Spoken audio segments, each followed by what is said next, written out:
Redmont. He's a professor of international media at the University of Perugia and the former Mediterranean bureau chief for the Associated Press. He joins me now live from London. So in the reporting, we're seeing Russia take this chance to approach influencers and give them money. And this is exactly the kind of group, influencers who are looking to cause a stir online. So it seems like the culprits know what they're doing, but at the same time, the approach was basic in some aspects. How sophisticated would you say this effort was?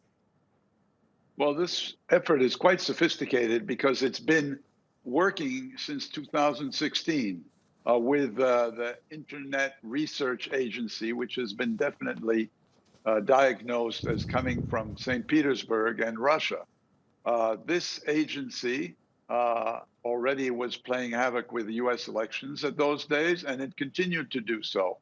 What is interesting is that in its effort to sow dissent and confusion in the West, in the so-called West, Russia, each time there is a lockdown or each time there is a development, starts increasing phishing and internet tampering events. And this has already been ascertained by Deloitte and other companies who have ascertained that it has been the Russians who have, with their teams, tried to hire journalists at $75 an article, sometimes teenagers in the United States.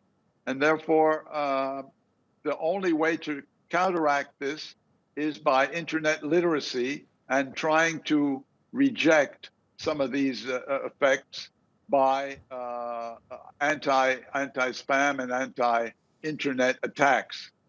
It is quite astonishing that agencies like the Associated Press during the US elections in 2020 witnessed about 50,000 attempts a day from the internet to break into their system. And that's even because the Associated Press is the usual term of reference for the results of the elections. And they were all repulsed, luckily. So there has been a certain amount of pushback, but still there are a lot of difficulties in countering these attempts.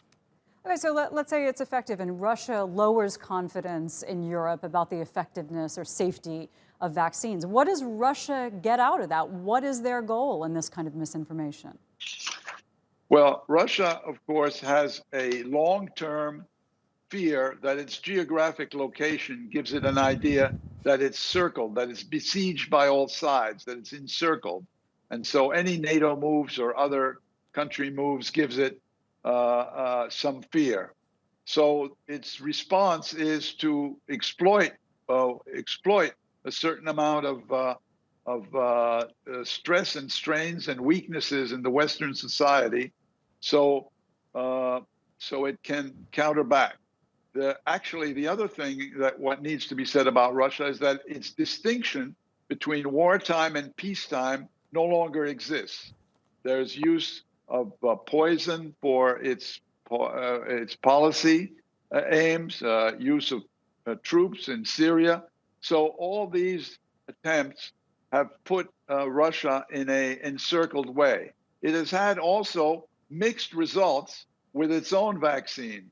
It promised, for example, 630 million vaccines, according to figures published, but actually only delivered 15 million. China, compared to Russia, for example, sold 700 million and donated about 20 million, but it delivered 213. So it shows that Russia has been talking a good game on internet, but in terms of action, it has not delivered on its promises for new vaccines, which presented a challenge to Pfizer and other international companies who are producing vaccines. So we've seen Russian misinformation surrounding virtually every election outside of its borders where it has any interest. But, it doesn't always succeed in what it wants. Is it opening any new fronts in the misinformation battle? And are people getting wiser to it? Is it becoming less effective? I think it's becoming less effective because finally the social media, such as Facebook or YouTube, they're putting in 10,000. Some Facebook hired about 10,000 moderators. There are people who check the postings on internet, and so does YouTube. So first, the use of moderators. Secondly, people are getting more intelligent. There's a lot of websites such as MediaWise or media literacy sites, or Bad News, which is a Dutch one, or Polygraph, which are programs on TV where people try to debunk internet lies. So I think the public is gradually wising up to the fact that when one reads something, one cannot and should not take it at face value. Thanks for giving us the real information, Dennis.